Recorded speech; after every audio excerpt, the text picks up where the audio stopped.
Halo sahabat, selamat datang kembali di channel Suksespedia. Teknologi budidaya bandeng tradisional sebenarnya merupakan teknologi yang sudah lama ada. Namun belakangan ini petambak jarang ada yang menerapkannya.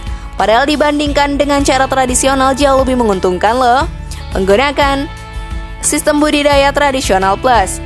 Lalu sahabat, seperti apa sih cara tradisional plus ini? Dan inilah cara budidaya bandeng tradisional plus versi dari Suksespedia.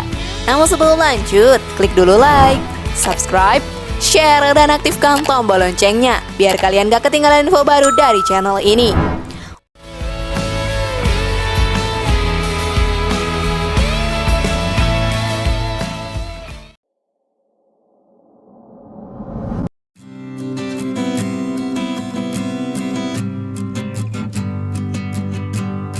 Untuk pengelolaan tambang bandeng, antara tradisional dan tradisional plus kata Fatur pada prinsipnya sama, yaitu meliputi persiapan lahan, pengeringan, pemberantasan hama dan penyakit, pemupukan dan pengapuran dasar tambak, pengelolaan kualitas air, penumbuhan makanan alami.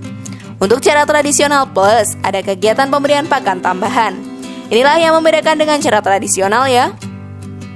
Dari segi masa, pemeliharaan lebih singkat 30 hari cara tradisional plus dibandingkan cara tradisional biasa.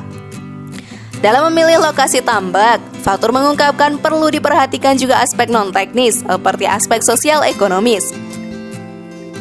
Hal ini karena dalam membudidayakan ikan bandeng di tambak secara komersil dibutuhkan dana investasi yang tidak sedikit. Karena itulah, lokasi tambak yang dipilih sebaiknya tidak terlalu jauh dari sumber pakan, benih, sarana produksi, dan daerah pemasaran ya.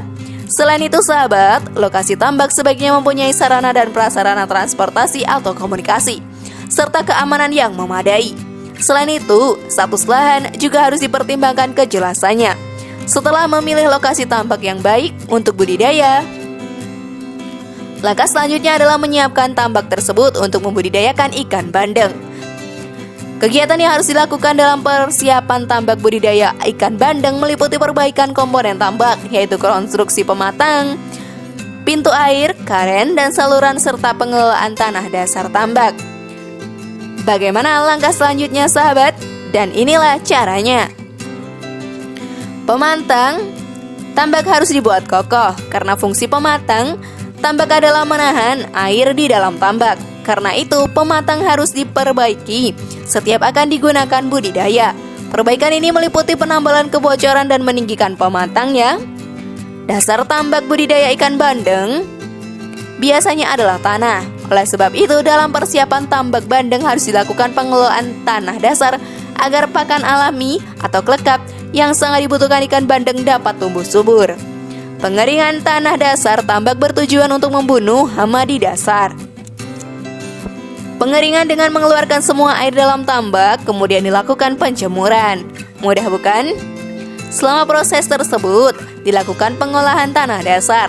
Biasanya pencangkulan, lalu dikeringkan selama 3-5 hari sampai tanah dasar tambak mengering.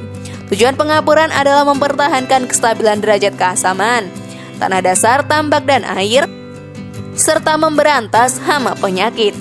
Pemupukan bertujuan untuk meningkatkan kesuburan tanah dasar tambak ya.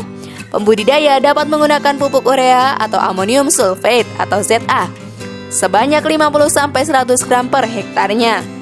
Air di dalam petakan dibiarkan menguap seluruhnya. Pada dasar petakan dikeringkan lagi, seperti keadaan pengeringan pertama sebelum ditebari pupuk. Kegiatan berikutnya sahabat, memasukkan air ke dalam petakan dengan cara bertahap melalui saringan halus yang berbentuk kantong dan diikatkan pada pintu air kira-kira 10 cm. Sekali lagi, petakan dipupuk dengan urea sebanyak 45 kg ditambah 45-55 kg pupuk TSP untuk tiap hektarnya. Jika klekap belum mulai tumbuh pada saat penggenangan air yang pertama, maka seakan mulai tumbuh dan menutupi semua permukaan dasar tambak. Selanjutnya sahabat, tinggi air tambak secara bertahap hingga ketinggian 20 cm di atas pelataran sebelum tebar nener bandeng. Pemberian pakan tambahan dilakukan ketika persediaan makanan alami di dasar tambak mulai menipis. Pada kegiatan tambak percontohan di Pokda dan Cempai menghabiskan sekitar 300 kg pakan pelet. terutama pelet tenggelam selama 30 hari menjelang panen ya. Pemberian pakan dilakukan ketika bobot bandeng mencapai 200 gram per ekornya. Tujuannya untuk memacu pertumbuhan dan menambah gemuk agar bandeng cepat mencapai size panen. Bagaimana? Mudah bukan?